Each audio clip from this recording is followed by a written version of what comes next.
And also to your point about ultra processed foods, which of course is a tremendous issue. There tends to be people will say, well, the guidelines did not call, the guidelines don't recommend ultra processed food. But yes, in fact, and so it's not the fault of our own nutrition policy. It's the fault of Americans who are addicted to these foods, which is no doubt true.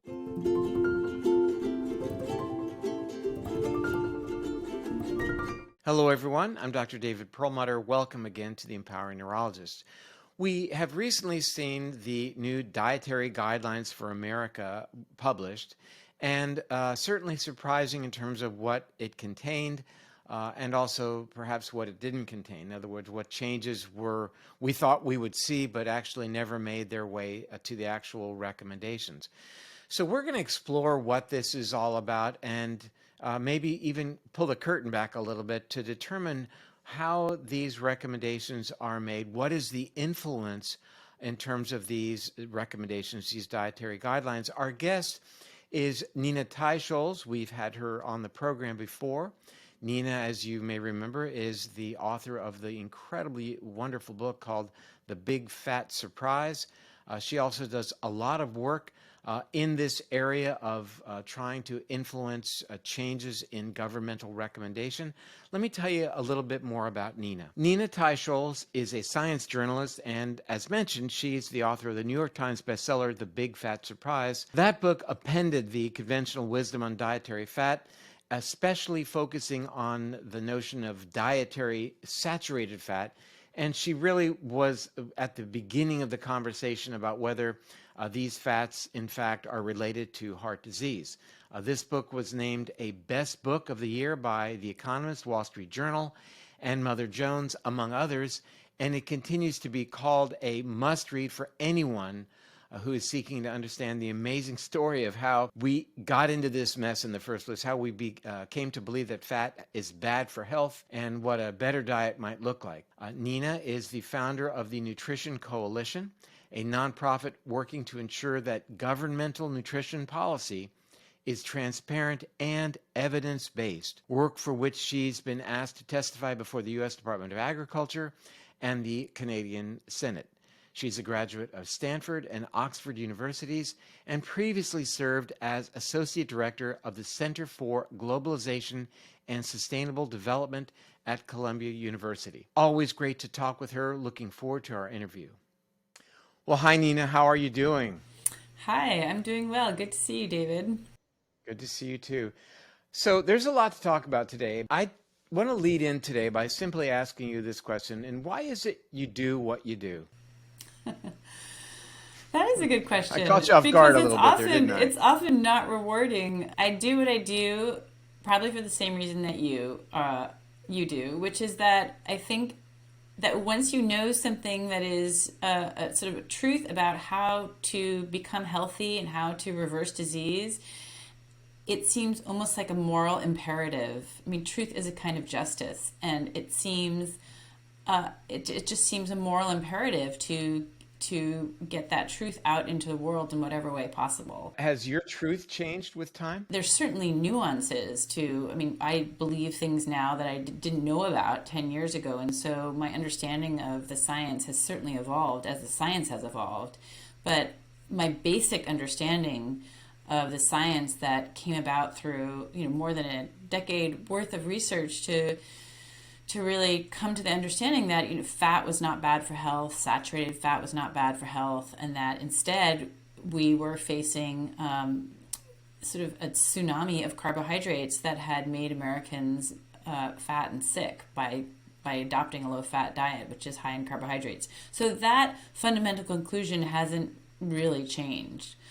But now, there are many more nuances which we can discuss. But yeah, I think that once you see that truth and experience it personally, but also see it in other people, I'm sure you receive hundreds, thousands of letters all the time of people telling you about how you've changed their life. And then you can't unsee that. When you have been given something I'm so grateful for, a platform and a voice to help change things, it seems again, a moral imperative to use that in some way. Well, you and I have chatted in the past. When The Big Fat Surprise came out, we talked about that. And, That was certainly a challenging book for many people to read. Not so much for your friends like me who've been talking about this for quite some time, but I think a lot of people read that book and realized that a certain fraud, as it were, a certain crime had been perpetrated upon us in terms of the narrative related to what makes for good food.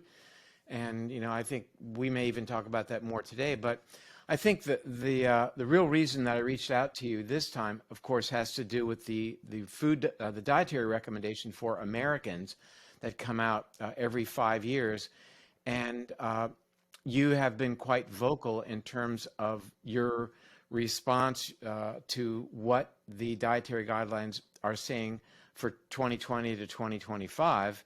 And why don't we deconstruct that a little bit? And let's first go with some of the big issues that it did, or more importantly, didn't do. Sure. I think the first place to start is when we talk about the dietary guidelines is simply to explain first to your viewers and listeners what they are and why they're so important, because it seems like a very boring topic, or it seems like this remote government policy that really has nothing to do with you, and you've never gone to a .gov website to look up anything about diet. So just to explain to people, this is our nation's national nutrition policy, and it really is multi-tentacled. It reaches into and affects pretty much every single American's life in one way or another, and it informs all the education by dietitians, doctors, nutritionists, nurses. So if you go to one of those healthcare professionals and ask them about your diet, you are getting the dietary guidelines. It's the food that is served in hospitals to children in school lunch programs and in breakfast programs. It's served to the elderly. It's served to the military that is told to eat their food according to the guidelines. And we have an obesity problem in the military. It changes how all livestock is bred. All livestock, since the dietary guidelines were launched in 1980, has been bred to be lean. It affects the kinds of foods that manufacturers make and put in supermarkets. Why did we have thousands of low-fat products? Because of the dietary guidelines. So they're just enormously influential, and they affect every part of our lives. Those feeding assistance programs like school lunches consume $100 billion each year. That's by far the biggest program at the U.S. Department of Agriculture, and they are eaten by 1 in 4 Americans each month. So this is a mammoth program. And if it doesn't affect you, it affects your elderly relative in a nursing home, or your child at school, or the people that we rely upon in the military to defend our nation. So they're extremely important. I, about 5 years ago, got involved in, I started a nonprofit called the Nutrition Coalition that focused on the dietary guidelines when I realized how all important they are. And I had heard so many stories from doctors saying, I would like to teach something else in my large medical practice, but I am forbidden from doing so because I'm told that I'm not following the gold standard, which is the dietary guidelines, and that I risk medical malpractice. So stories like that really motivated me. Another kind of story that I think is also motivating is the fact that there are people in these programs, especially poor, underserved people who are captive populations who may have diabetes or fatty liver disease, and yet are getting meals that are served by the guidelines. And so this is a sort of a segue into the first point that I want to make about them, which is that they are designed for healthy people. When the guidelines started in 1980, there was less than 15% of the population had obesity, and we really did not have the obesity, diabetes, fatty liver epidemics that we do today. And so the policy was for the majority of Americans. And in fact, Congress has said it must be for the general public. But now we have a population verging on nearly 43% of us have obesity. And we have, 2/3 of us have prediabetes or diabetes. So now we have a program designed for healthy Americans, applied to all Americans, but most Americans aren't healthy. And when I say it's designed for healthy Americans, what I mean is they do not review the science on how to reverse and treat those diseases. So they don't review the science on how type 2 diabetes can be reversed using nutrition, for instance. And diabetes is much like prediabetes. So they don't review that incredibly relevant literature. They don't review it on fatty liver disease. They just simply don't look at the science. That's a it's a very interesting perspective that not that this diet that is recommended makes for a healthy population, but the majority of people need a specific sort of almost interventional type of diet that these dietary recommendations are very far apart from. It's sort of a tragic mismatch because a person with type 2 diabetes, say in a school, a young child, they are required to have 6 servings of grain per day, up to 10% of calories of sugar. A donut is a food that is served to our children for school breakfasts, and that's accepted by the dietary guidelines, as is pizza for lunch. There's a whole contract with Domino's Pizza with their smart slices for school. Those foods are tragically mismatched to the people and the kids with diabetes who are receiving these foods. Even if that wasn't the issue, how does that make for a healthful a meal, a healthy America? It doesn't. You were segueing perfectly into one of the graphs that you sent me, and maybe you can walk us through it. This shows what happens to the obesity rates in America, beginning with the implementation of dietary guidelines in 1980. Maybe you could just talk us through this. So what this graph shows is that as I said, that obesity was at a fairly low rate in going along until 1980, and then it turns sharply upwards.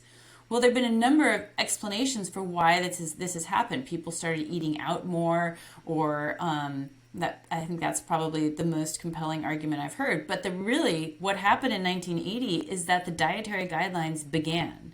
And again, it's this huge, the whole power of the federal government is behind these recommendations. And when they started, they were recommending 10 servings of grain per day, which is incredible. At that point, they didn't even know how to get these grains into the American diet. They just said, eat 10 slices of bread a day. And so this graph, I think, shows a correlation and not causation.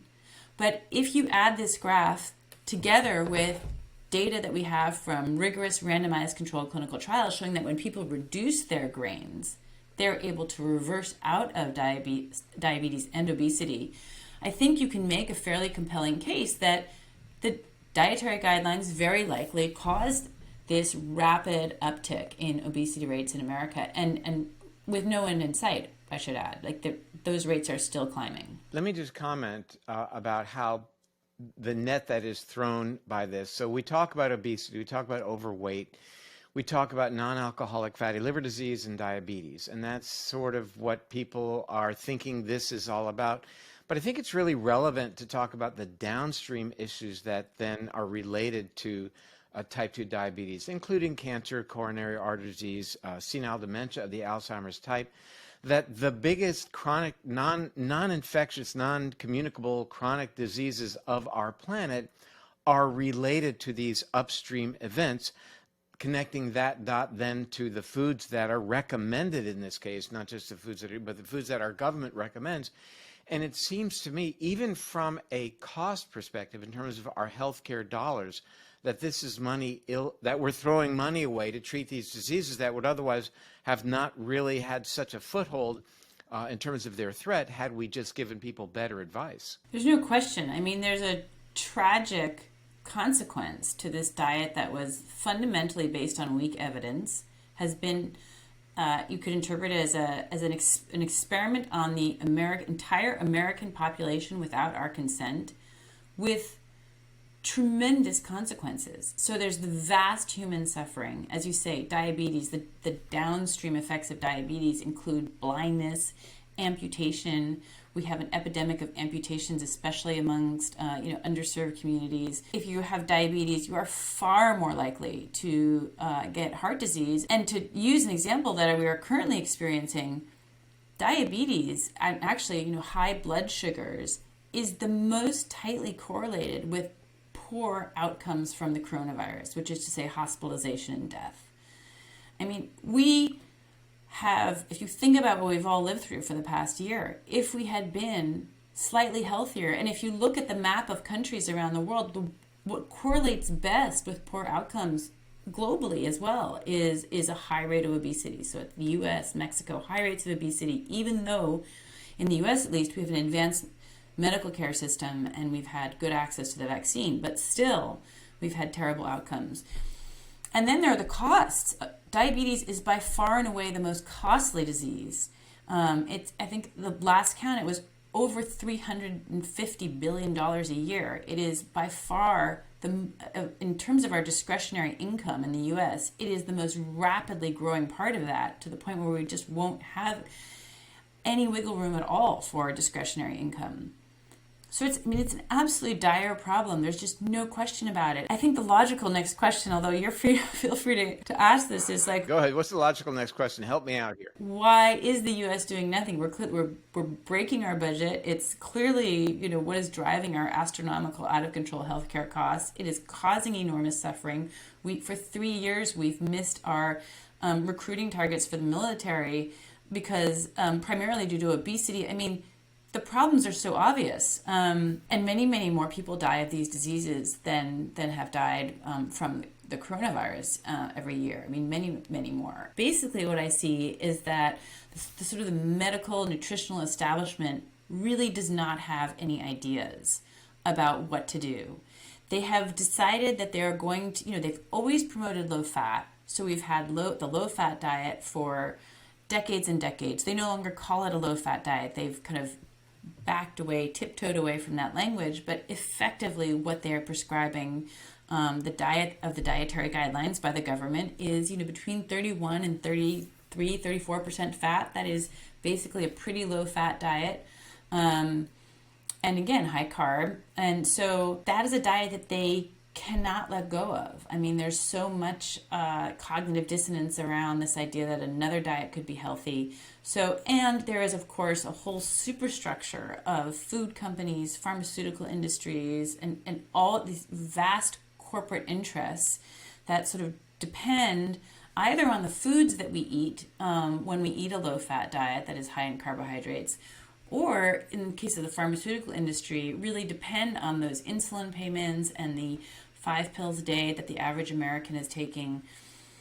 So there is this really, I think, almost extraordinary resistance to alternative ideas. I really see this as like, they're like, they don't want to see what the alternatives are out there. And we could talk about like what happened to the low carb diet. And after that, I think it'd be fair to explore what your thoughts are in terms of how did it happen? Where was the influence?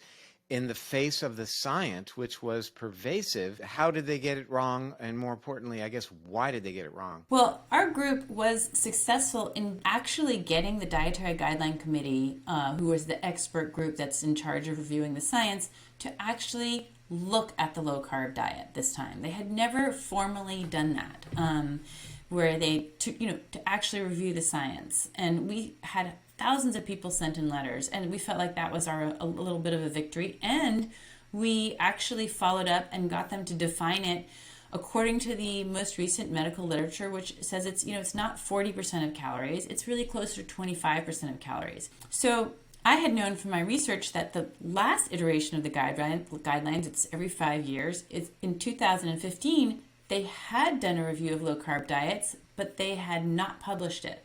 And there had been, I know this from emails that we obtained through the Freedom of Information Act. Actually, not me, but a blogger got these emails showing that there's debate on this expert committee with some members, one Harvard professor saying we really can't bury this data. It's a large amount of scientific data.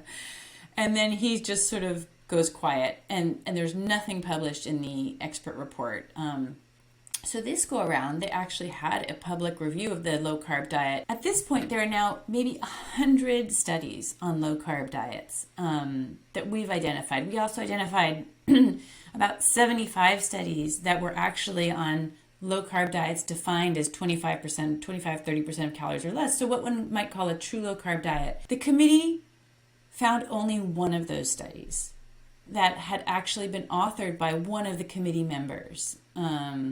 Dr. Bazzano. All of the other studies, they said, we cannot find them. They cannot find them. What does that mean, you cannot find them? I mean, we could send you PDFs if you can't find them. Right. Well, in fact, there's a group called Low Carb Action that submitted all the studies and gave them a list and submitted it publicly through the public comment system. There were, again, thousands of letters that went into USDA, and they just held the line. And they said, if you look at their systematic review, you can see clues as to how they might have excluded them. Like, for instance, they said, you have to specify all the macronutrients in your experiment. So fat, protein, carbohydrate. Many low-carb experiments, really, they're only interested in carbohydrates, so they will only specify the amount of carbohydrates and not necessarily the other two macronutrients. That could have excluded some studies. It's just not clear, and no explanation was given.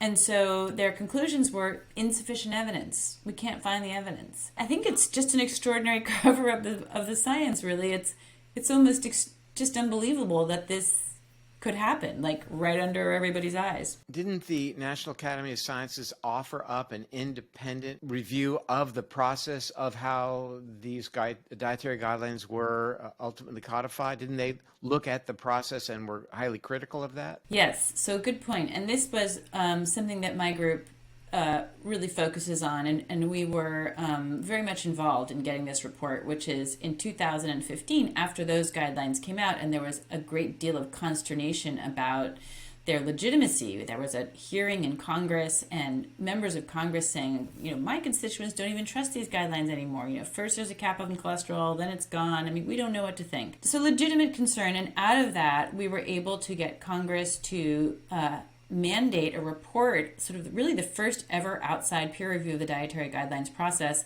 and they allocated $1 million for that report.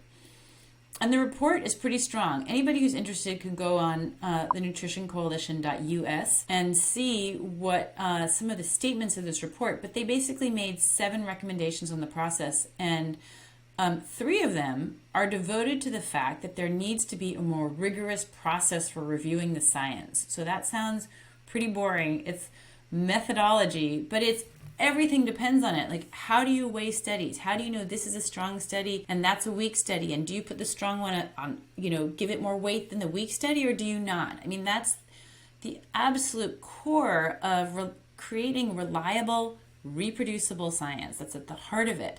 If you don't have that, it's like playing a football game without rules. There's no is there a 10-yard line? Maybe sometimes, maybe not, sometimes not. We don't. Moving the goalposts. Yeah, like you move the goalpost depending on what you're feeling. The National Academy said, look, we're not telling you which one of these standards to adopt. There are a number of internationally recognized standards, but you need to adopt one of them. And the USDA basically said, no, we're going to stick with our own unverified, do-it-ourself methodology. And if you look at that methodology, it says things like, we generally treat studies like this. We tend to treat other studies like that. And there's no grading system. And fundamentally, it doesn't, I don't know if most people are familiar with this, but it doesn't say that randomized controlled clinical trials, which is widely considered the gold standard of science, it doesn't say that those will start at a higher level of evidence than what we call epidemiological or observational studies, which just show association. That tend to be weak associations. Why do you suppose it is that this is something put out by the U.S. Department of Agriculture as opposed to some other health-related organization? And what else does the USDA do that might be considered a conflict of interest? Well, ever since the dietary guidelines were launched, again, in 1980, people recognized that there was this inherent conflict of interest in this policy being at USDA. The mission of the USDA, or part of its mission, is to promote U.S. agriculture and to promote the products of the U.S. So to promote them to foreign countries, to promote them to its people. And then all of a sudden, it's in the business of doing dietary guidelines, which is telling people to eat these products, not those products. So choosing favorites, that's just a sort of fundamental conflict that it has. Some people call it first agency problem. But USDA's constituents are all actors in the food industry. And as you can imagine, the most powerful actors are the multinational corporations with highly sophisticated PR teams.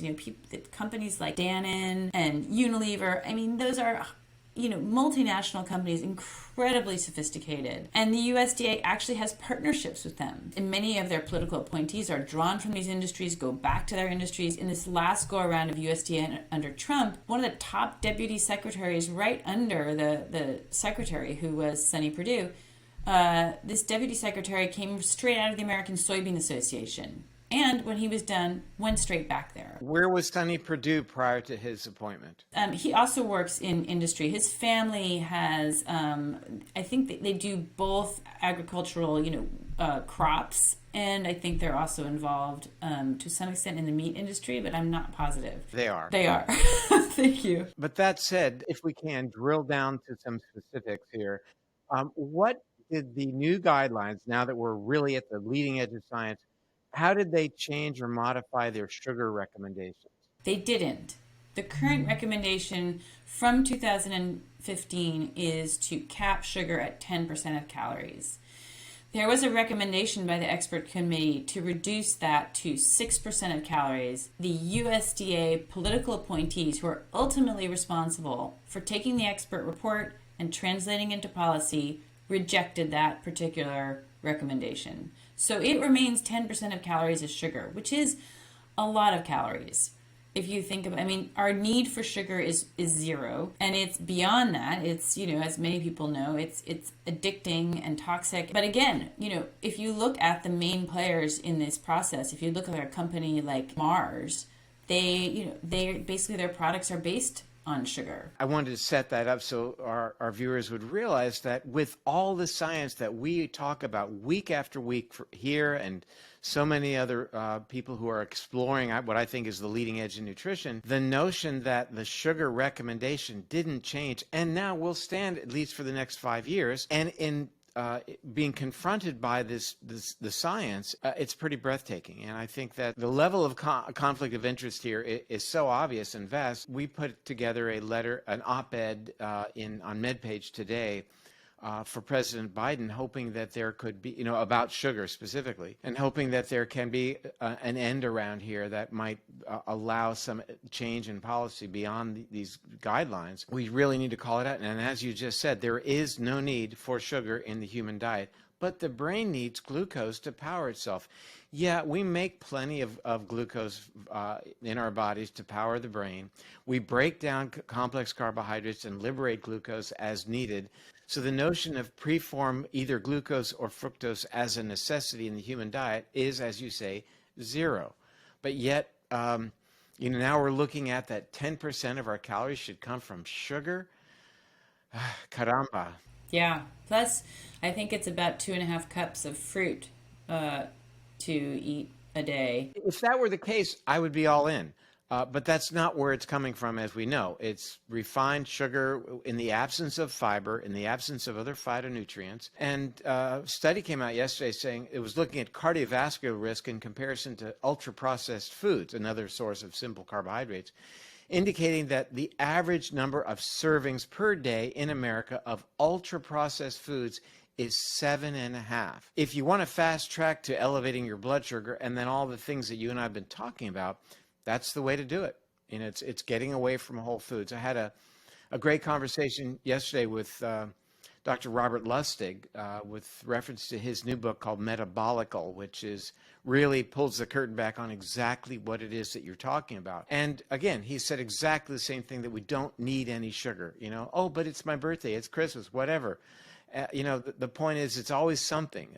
There's always a reason. And just in terms of sugar-sweetened beverages, the relation to obesity and diabetes is pretty obvious. And yet, here we get these guidelines. If I can get 10% of my calories from sugar, I'm going to be within the guidelines. I should hope that I will remain healthy. But likely, I'm not, as you indicated. Good chance I'm diabetic, good chance I'm obese, being an American. So therefore, that's not the right recommendation for me. When I brought up the subject of fruit, it was also to say that the fruit recommendations, there's a certain amount of them that are allowed to be filled as fruit juice. So if you look at the baskets of food for women and infant children, they are filled with fruit juice. And also to your point about ultra processed foods, which of course is a tremendous issue, there tends to be, people will say, well, the guidelines did not call, the guidelines don't recommend ultra processed food. But yes, in fact, and so it's not the fault of our own nutrition policy, it's the fault of Americans who are addicted to these foods, which is no doubt true, but it is also true that the guidelines, they recommend 3 servings a day of refined enriched grains and 10% of sugar. Well, what comes out of that?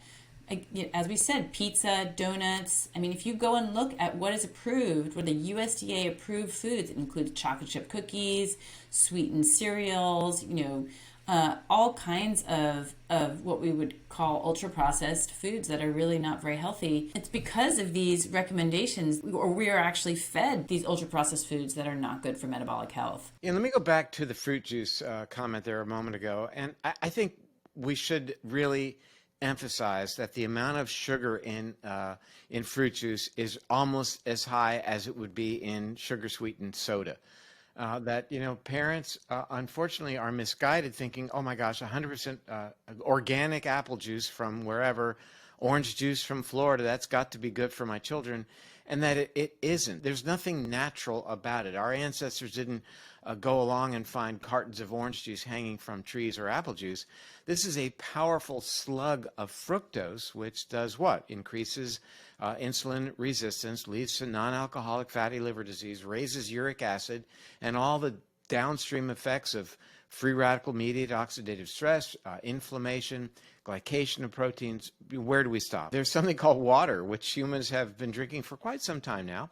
That really is, where do you see that? Where's that recommendation? It's the fruit juice and what, as you say, what passes for the grain requirement and the vegetable requirement to fulfill that is just simply, in my opinion, and yours, I suspect, catering to those purveyors, those big, multinationals that provide these things. And then ultimately people get sick and require the drugs. And that's great if you're a stockholder in the pharmaceutical industry. Everybody's making money here. Yeah, I recently read that there's not a single member of Congress who does not receive donations from pharmaceutical companies.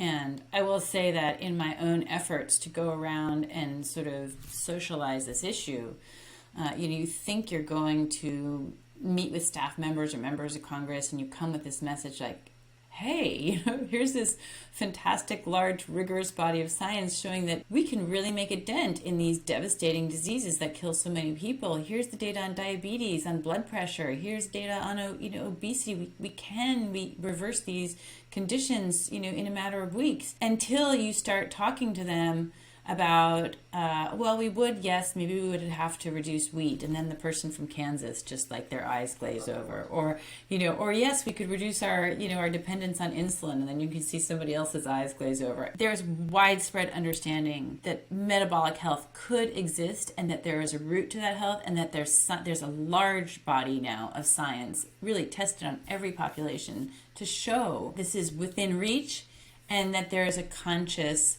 just turning away, I guess, sort of denial of it, because it disrupts so much of our existing system, not just the finances of it, but it also disrupts programs, grants, university, the standing of trusted public health institutions who've been telling us one thing, then having to reverse themselves, the cognitive dissonance in the minds of so many experts. I mean, it really is, it would just be I think paradigm shift is happening, so I don't want to be too pessimistic. Despite everything we've just talked about, I think we've seen a tremendous change and not a smooth, easy transition, but we have seen paradigm shift happening. Well, if you'll recall, the first question I asked you in our time together today was, why do you do what you do? And I think the answer you've made very clear. It's to offer up the other side of the story, and basically to allow then people to make a more informed decision about what they're going to consume, recognizing that there is a very vast body of influence on one side of the story about what makes for good nutrition versus what we believe may actually be better, we believe, option in terms of the food choices. Then it's up to people to make the decision that they feel comfortable with. But they're not hearing the other side, because we are facing, this Goliath kind of influence in terms of the decision-making process. And, the small voices out there eventually are starting to be heard. I agree. I mean, butter sales are at their highest level since 1965. And we have seen, in just the past 5 years, we have seen the non-use of low-fat language. So now there is the Food and Drug Administration is considering redefining the word healthy that can be put on food products such that it could include things that are higher in fat, which is also, completely revolutionary. That was a fundamental pillar of our dietary advice going back decades, and that is changing, is shifting. The same is true of dietary cholesterol, another pillar of dietary advice. Caps on cholesterol have been dropped by the two leading groups that promoted them, the American Heart Association and again the U.S. Dietary Guidelines. They dropped them in 2013 and 2015 respectively, and it was something they sort of tiptoed away from. So many people don't understand that these are no more, but they reviewed the evidence and they said, evidence is insufficient. They still have on the breakfast menus at restaurants, there's still, yolk-free eggs, because you don't want to eat the egg yolk, obviously, because that's where the dreaded cholesterol is, because if you eat eggs, you're going to die of a heart attack. We all know that. And yet, the science was never supportive of that. And yet people still, hold on to that. Why limit your egg consumption to 2 a week, whatever the ridiculous number was? I happen to think eggs are a pretty darn near perfect food, if there is such a thing. But that said, old habits die hard. And I think that, taking us back to the late 1960s and early 70s, when now, in retrospect, we see what the influence was from science in terms of influencing mentality, as it was reported in our most well-respected journals about dietary fat and where that influence was coming from, as reported by JAMA and then picked up by New York Times. That was industry sponsored. And, have we really come that far along since that time? For you and me, it seems that we have, because we run in circles where, we're having there's a different narrative compared to what goes on nationally in terms of the overall gestalt about what people are experiencing or with. But I think you're right. I think that, it's I wouldn't call it a sea change, but it's beginning to turn the ship in a better direction. It's not huge, but I'm feeling empowered by it. Well, it depends on what day anybody might ask me or how I'm feeling. But what I see is that there is this sea change of new understanding about how people can get healthy, and it is sort of just swarming across social media, and people are doing their own. Unlike something like, pollution policy, you can't experiment on your own about what is the effect of acid rain, but you can do your own N=1, your own singular experiment on your body, and people are therefore empowered to try it out, to see what works for them. And so we are seeing, I think, tremendous change, or like a real bottom-up movement.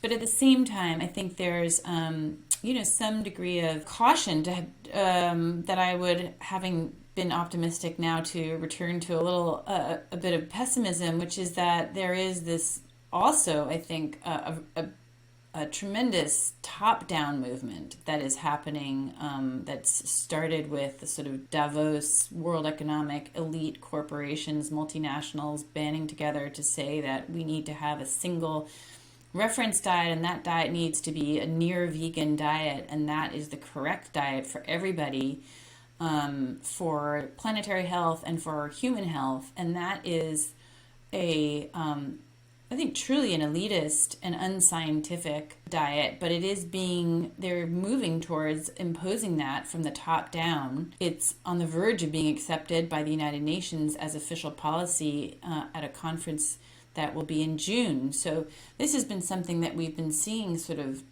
like a tsunami come in about the plant-based diet, and it has now achieved this very high status, or maybe it started off at the very top. And the imposition of that diet, the persuasion, kind of universal persuasion of our elite influencers that is the correct diet, if not for health, then the planet. I mean, there's a sort of double-barreled argument there. In any case, I think that is something that we will all be reckoning with for some time. One of the things I talked to Dr. Lustig about yesterday was the notion that veganism and ketogenic diet, they shouldn't be oppositional. They should realize that they're on the same side of the argument against processed foods. I mean, it's the ultra-processed foods, which really represents the biggest threat and has all the influence too. I mean, economically speaking, that's where the wheat goes to be processed to create these frankenfoods that then threaten health, which then leads to increased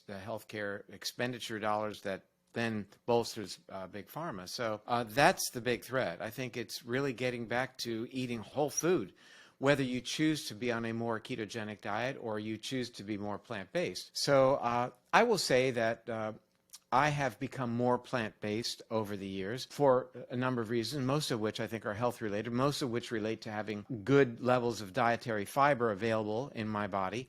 But I think the notion of trying to perpetuate one dietary recommendation for large groups of people, I think is kind of inappropriate. So I would agree with you on that count. Yeah.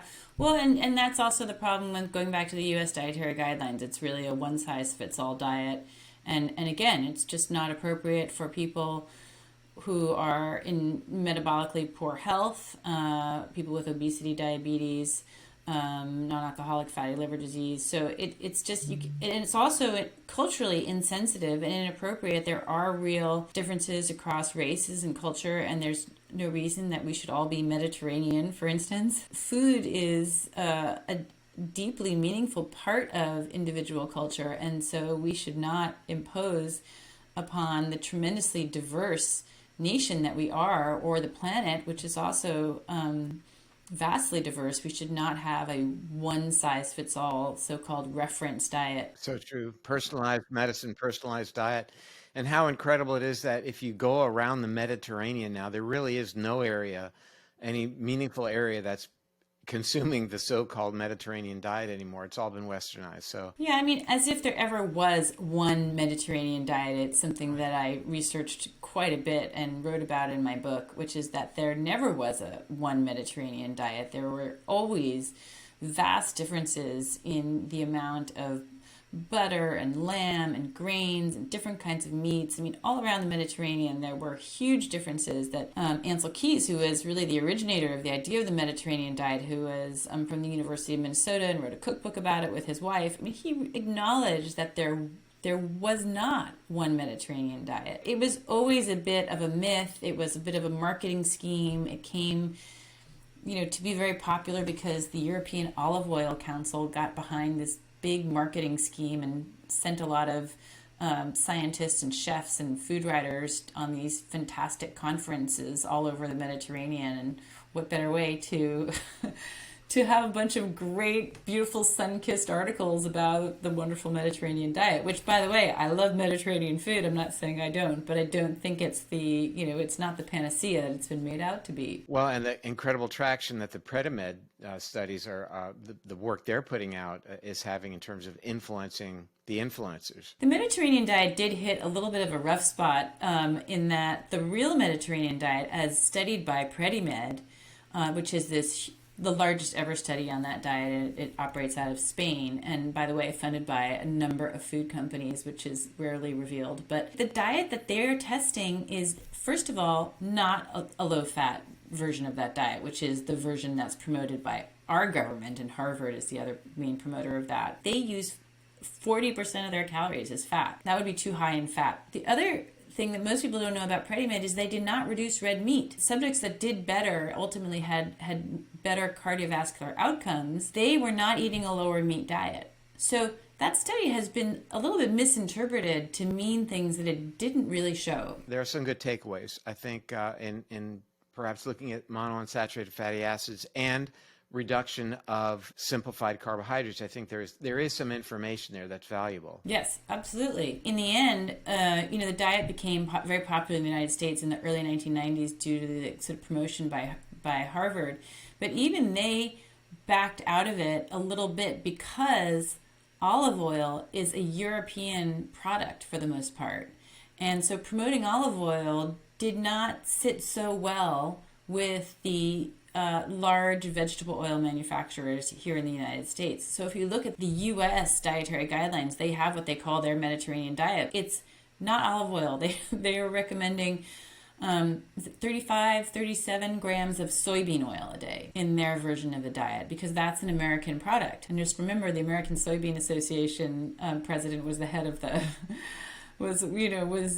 was circled through the USDA. But I'm not saying it was due to him. That's been a long-standing recommendation to consume your only added fat, according to the U.S. government, should be soybean oil. Well, we need plenty of omega-6, that's for sure. And for viewers, I'm kidding. I hope people get that. Nina, where can people learn more about you and the work that you're doing? Well, the Nutrition Coalition is at nutritioncoalition.us, on Twitter at the number 4 dietary reform. I'm at ninateichels.com, and I am on Twitter. That's really where I am mostly in terms of social media, as Big Fat Surprise, which is the name of my book. Thank you for spending time with us. Always great to see you. Thank you for having me. It's really wonderful to see you too. Well, there you have it. Again, we have another 5 years of these dietary guidelines. We learned today how they come to be, what influences these guidelines. And, as I mentioned to Nina several times during our time together, our job is to offer up the other side of the argument in terms of what makes for good recommendations in terms of foods that we would consume that would be good for our health, and especially now foods that would be good for Americans when we recognize the incredible high rates of overweight, obesity, and diabetes, which these dietary guidelines do not consider really whatsoever. Thank you for joining us today. An interesting program indeed. I'll be back soon. Bye for now.